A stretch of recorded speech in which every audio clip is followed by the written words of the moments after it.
Alright guys, it's me Frank. I'm back with the Disciples of Wrestling video podcast. I know I've been out of action for a while. I have, some things going on.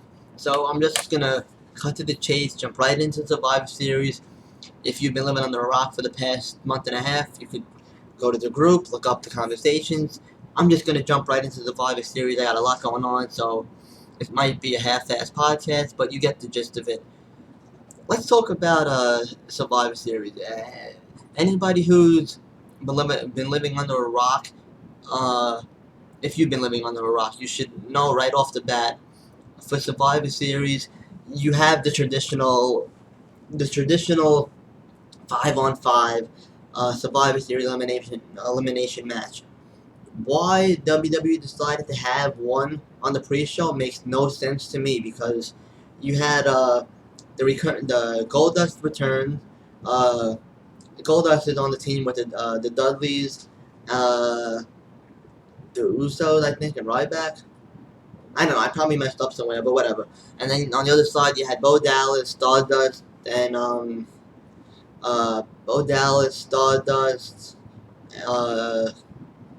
and some other people. But that's a match that should have been on the main card itself because of how good the match was. And if you ask me, that was probably the match of the night. As messed up as that sounds, that was probably the match of the night. I don't get how you build up a match, The Undertaker against the Wyatts, against whoever Bray picks, and you build it up for about a month, and then you have the match.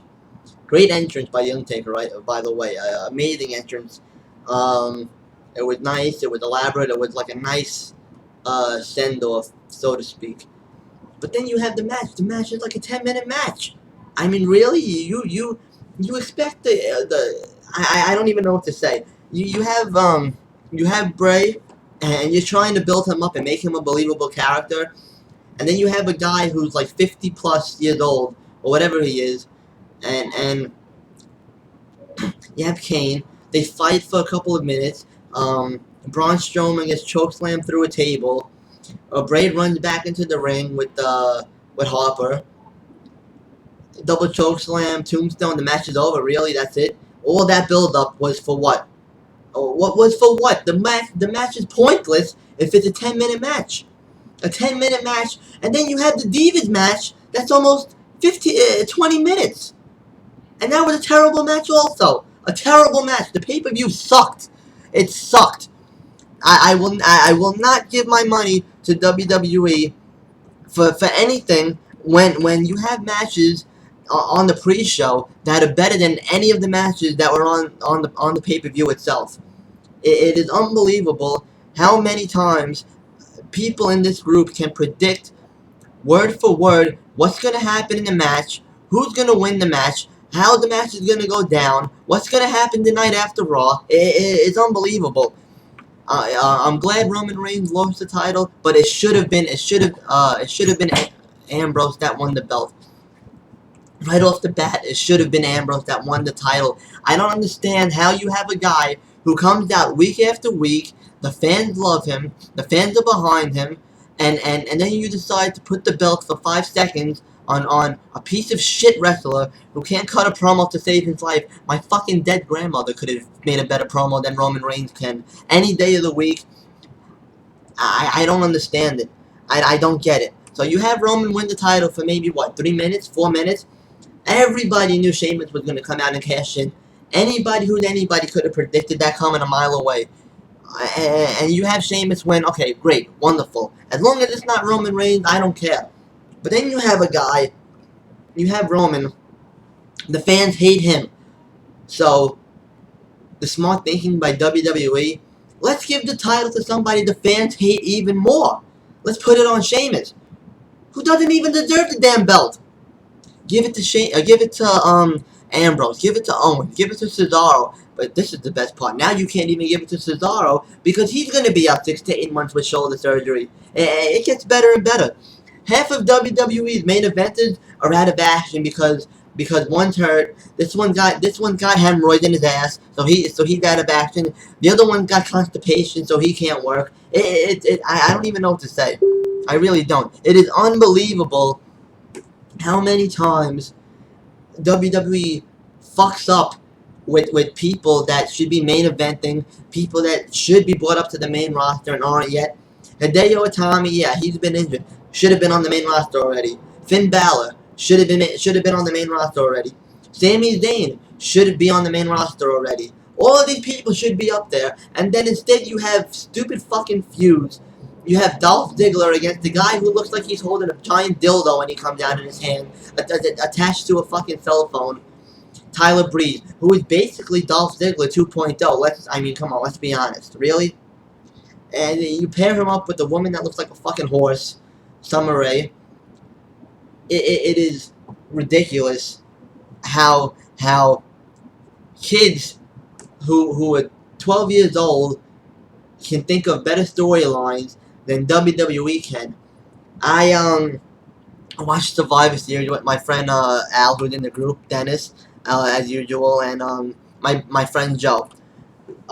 Before they came, Dennis and I were talking about the pay-per-view. Dennis said if WWE was smart, they would have put NXT against WWE guys in a traditional Survivor Series match, and I would have been fine with that.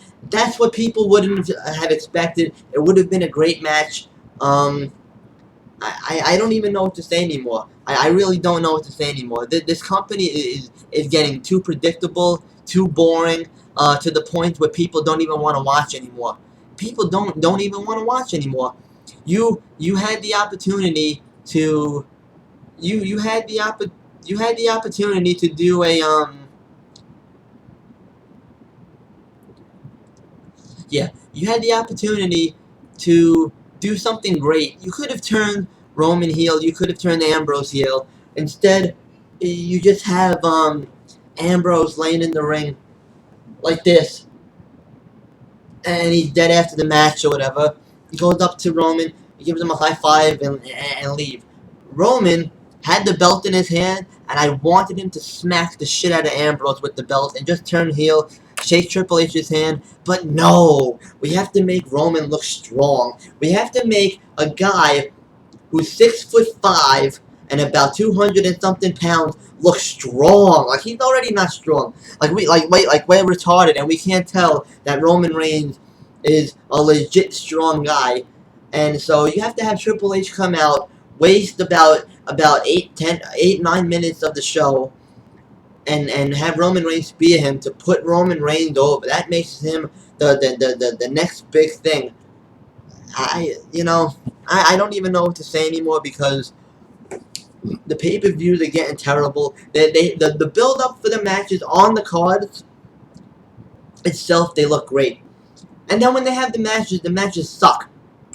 They suck balls. Big, giant, hairy balls. I don't know, I don't know that, what's gonna happen on Raw. I'm sure, like I said, I'm sure people in the group could predict what happened. Roman Reigns probably gets his rematch. My guess is he gets his rematch tonight and he wins the title back tonight. But I'm gonna say this real quick. For those of you who probably I don't know, you either forgot or it's out of your mind already, don't forget that Seth Rollins never officially lost the title. He should have a rematch clause, and the same goes for Dean Ambrose. The same goes for Roman Reigns. So, if they don't do what I said that they might do on Raw tonight, they would probably have TLC match, TLC triple threat match, Sheamus, Ambrose, Roman, and then whoever wins that. It'll probably be Roman. My guess for the Royal Rumble, Ambrose wins the Rumble. Ambrose wins the Rumble. Roman wins Money in the Bank. Or no, Seth wins Money in the Bank. Or something. I don't know. Somebody wins Money in the Bank out of the Shield members. You have the Shield's triple threat main event for the title at WrestleMania. I would want it I can't think of one person that wouldn't want that match to happen. And yeah, getting back to Undertaker and Kane real quick. Did anybody else besides me feel that it's Kane's last hurrah also? His last big build up, so to speak, before he leaves? And if it is Kane's final hurrah, who do you feel should be his opponent if he chooses to retire? Don't say Undertaker. Say somebody else, because I know many people want to say Undertaker.